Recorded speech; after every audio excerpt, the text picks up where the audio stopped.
கிறிஸ்துவில் மிகவும் பிரியமானவர்களே, 13/12/2020 உங்களை சந்திப்பதிலே மகிழ்ச்சி அடைகிறேன். வாருங்கள், ஒரு நிமிடம் நாம் ஜெபிப்போம். அன்பு தகப்பனே, இன்றைக்கு என்னுடைய பாதுகாப்புக்காய் ஜெபிக்கும்படி என் தேவனுடைய சமூகத்தில் வருகிறேனப்பா. என் தேவனுடைய நன்மைகளும் கிருபையும் விடுதலையும் அவருடைய வாழ்க்கையில் இருக்கும்படி ஜெபிக்கிறேனப்பா. உடைய ஆனந்த தைலத்தினாலே இவரை நீர் அபிஷேகம் செய்யுங்கப்பா. என் தேவனே உடைய கிருபை இவரை போக்கிலும் வாரத்திலும் பாதுகாத்துக் கொள்ளும்படி ஜெபிக்கிறேன். இயேசு கிறிஸ்துவுடைய பரிசுத்த ரத்தத்தை இவர் மீதும் இவர் குடும்பத்தின் மீதும் இவர் செய்கிற சகல காரியத்தின் மீதும் பூசுகிறேன். ஆகவே இந்த நாள் முழுவதும் விடுதலையும் நன்மையும் இவருடைய வாழ்க்கையில் இருக்க போவதற்காக நன்றி. உடைய மாறாத கரம் இவருடைய வாழ்க்கையில் அற்புதத்தை செய்யட்டும், நன்மையை கொண்டு வரட்டும், தெய்வீக பிரசனம் இறங்கட்டும் அப்பா. சகலத்திலுமே ஜெயிக்கக்கூடிய பிள்ளையா இவரை மாற்றுங்கப்பா.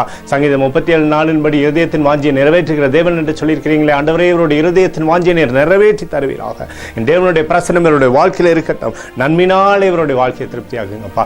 இயேசுவின் நாமத்தில் ஒப்புக்கொடுத்து ஜெபிக்கிறேன் நல்ல பிதாவே, ஆமென்.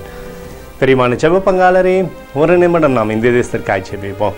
அன்பு தகப்பனே, இந்த நாளிலும் என் தேசத்திற்காக ஜெபிக்கும்படி நம்முடைய சமூகத்தில் வருகிறேனப்பா. தேசத்தில் நன்மை கொடுங்க, அற்புதத்தையும் அதிசயத்தையும் தேசத்தில் உண்டாக்குங்கப்பா. கொரோனா வியாதியிலிருந்து ஜனங்கள் விடுதலை ஆகும்படியாக நீங்கள் செய்யுங்கப்பா. தேசத்தில் அப்பா நன்மை கொடுங்கப்பா, ரட்சிப்பின் அனுபவத்தை கொடுங்க தகப்பனே. எங்களுக்காக அடித்து நொறுக்கப்பட்டிருக்கூடிய இயேசு கிறிஸ்து அவர் சிந்தனை வெளியேறப்பட்ட ரத்தத்தை வைத்து ஒப்புக் கொடுக்கிறேனப்பா. அத்தோடு இந்த தேசத்தில் எழுப்புதலை தரும்படியாக ஜெபிக்கிறேன். எழுப்புதலை தருவீராக, எழுப்புதலை எங்கள் கண்கள் பார்க்கும்படி நீர் ஆசீர்வதிக்கும்படி ஜெபிக்கிறேன். நேற்றும் இன்றும் என்று மாறாதவராக இயேசுவின் நாமத்தில் ஒப்புக் கொடுத்து ஜெபிக்கிறேன் நல்ல பிதாவே, ஆமென். பிரியமான ஜெப பங்காளரே, ஆண்டவர் நம்மளுடைய ஜெபத்தை கேட்டிருக்கார். இந்த நாள் முழுவதும் கர்த்தராகிய இயேசு கிறிஸ்துவுக்குள் நீங்கள் வளர முடியும். உங்களை வாழ்த்தி ஆசீர்வதிக்கிறேன். ஆமென்.